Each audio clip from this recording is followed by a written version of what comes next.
We've had strong women in the past, and we will have strong women in the future. My name is Virginia Cross. I'm tribal council for the Muckleshoot Indian tribe, and I've been on the council for 40 plus years.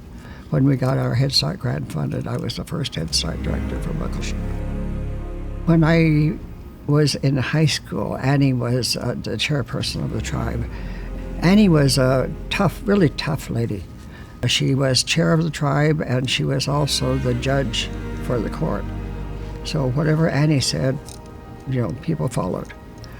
She had a strong whip, and she used it. And then with Bertha McCho, Bertha was a little bit laid back. She was really quiet, but she was really instrumental in getting things going here at Muckleshoot. The funny thing about Bertha, and people don't realize this, is that we had no building, we had no office, tribe had nothing.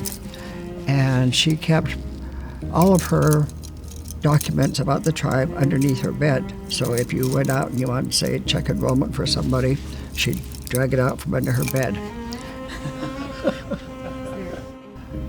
There were a few other people that were also cheerleaders for the tribe. One was Dossie Wynn. At the time, I think her name was Florence Starr. We just called her Dossie. And then Bernice White. Women's place in the family was to take care of everybody. So I think that was, they were taught to take care of your household, take care of your family, take care of anyone in the tribe. So I think that's what happened with that. It just evolved into taking care of people.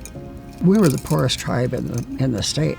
You'd have to carry your own water, to get everything you needed to wash dishes and everything, because we had no plumbing, we had no electricity. We lived in a little tiny shack, actually, was what it was. Mom was strong.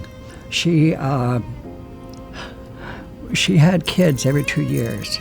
Mom was always in the kitchen cooking for 10 or 12 of us, whoever was there. She and my grandma were the most important to me. Her name was Mary King George Charles. If you notice, Grandma always wore moccasins. She didn't wear shoes. And she was really strong. Yeah, she was born at Muckleshoot. And she was always there. None of us have had an easy time getting an education while raising our kids. In 1957, when I graduated from Auburn High, I was the only Muckleshoot who graduated.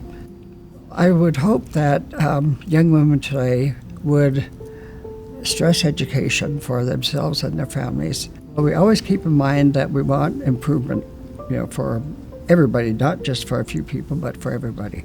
And if it's not college, vocational degrees, to be able to, help them have a better place in life than what we had. There's no guidelines, for how far they can go. They can, I didn't ever think that we would ever meet the President of the United States. Barack Obama was my favorite president. And every time I saw him, he would kiss me on my cheek.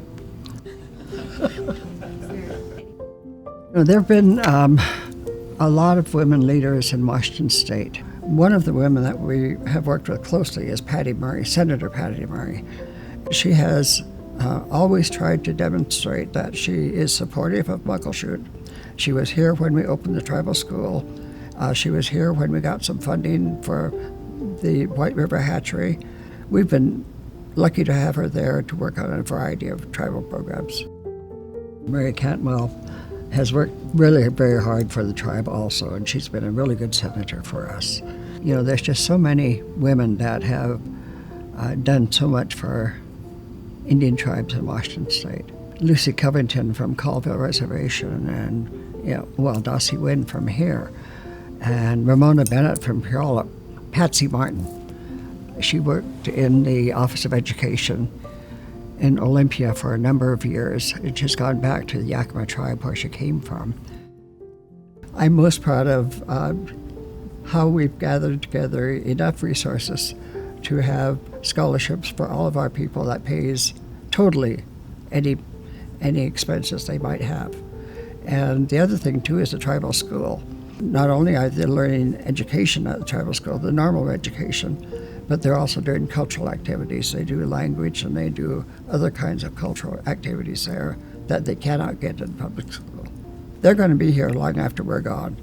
Those children will be here, we'll be gone, and it'll be their turn to keep the tribe running and keep the tribe, our sovereignty, needs to be protected.